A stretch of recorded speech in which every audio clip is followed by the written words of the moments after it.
ಶ್ರೀ ಗುರುಭ್ಯೋ ನಮಃ. ಚಿಂತನಾ ಮುಂಜಾವು. ಸಾಮಾಜಿಕ ಅಂತರವೇ ಕರೋನಾಕ್ಕೆ ಅಂಕುಶ.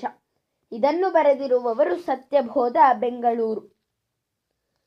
ಸೋಂಕು ರೋಗ ದ್ವಿಗುಣವಾಗಿ ಎಂದರೆ ಒಬ್ಬರಿಂದ ಇಬ್ಬರಿಗೆ, ಇಬ್ಬರಿಂದ ಮತ್ತೆ 4ವರಿಗೆ, ಹೀಗೆ ಹಬ್ಬುತ್ತಾ ಹೋದರೆ ಒಬ್ಬರಿಂದ ಆರಂಭವಾಗಿ ಮೊದಲ ಪಂಕ್ತಿಯಲ್ಲಿ ಒಬ್ಬನಿದ್ದರೆ 10ನೇ ಪಂಕ್ತಿಗೆ ಬಂದಾಗ ಒಟ್ಟು ಸೋಂಕಿತರು 841 ಆಗುತ್ತದೆ.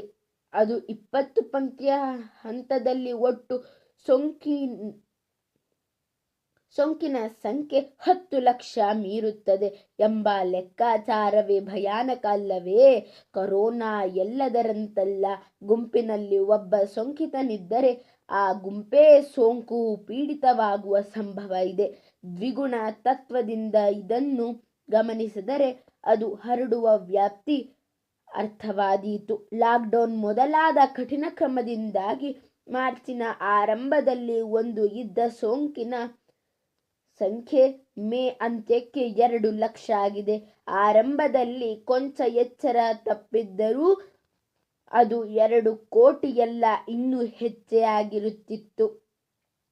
ಮತ್ತು ಸೋಂಕಿತ ಸಂಖ್ಯೆ ಹೆಚ್ಚಿದಂತೆ ಸಮಯಕ್ಕೆ ಸೂಕ್ತ ಚಿಕಿತ್ಸೆ ಸಿಗದೆ ಮೃತರ ಸಂಖ್ಯೆ ಭಯಾನಕವಾಗಿರುತ್ತಿತ್ತು.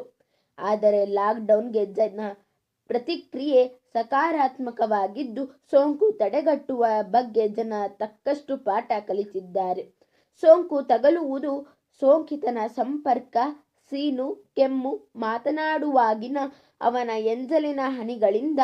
ಅವು ನಮ್ಮ ಮುಖದ ಮೇಲೆ, ಮೈ, ಕೈ, ಬಟ್ಟೆ ಮೇಲೆ ಸಿಡಿದು ಅದು ನಮ್ಮ ಬಾಯಿ, ಕಣ್ಣು ಮತ್ತು ನಮ್ಮ ಕೈಗೆ ತಗಲಿ ನಮ್ಮ ದೇಹ ಸೇರುವುದರಿಂದ ಇದನ್ನು ತಡೆಯಲು ಪ್ರತಿಯೊಬ್ಬನಿಂದಲೂ ಕನಿಷ್ಠ 3 ಅಡಿ ಅಂತರ ಕಾಯ್ದುಕೊಳ್ಳುವುದು, ನಮ್ಮಲ್ಲಿರುವ ಸೋಂಕು ಬೇರೆಯವರಿಗೆ ತಗಲದಿರಲು ಮಾಸ್ಕ್ ಹಾಕಿಕೊಳ್ಳುವುದು ಮತ್ತು ಏನೇ ತಿನ್ನಬೇಕಾದರೂ ಕೈ ಸೋಪು ಹಾಕಿ ತೊಳೆದುಕೊಳ್ಳುವುದು, ಇವುಗಳ ಅನುಷ್ಠಾನದಿಂದ ಇದನ್ನು ಮನದಟ್ಟು ಮಾಡಿಕೊಂಡು ಜೀವನ ಶೈಲಿಯಲ್ಲಿ ಅಳವಡಿಸಿಕೊಳ್ಳುವುದು ಕಷ್ಟದೇನಲ್ಲ.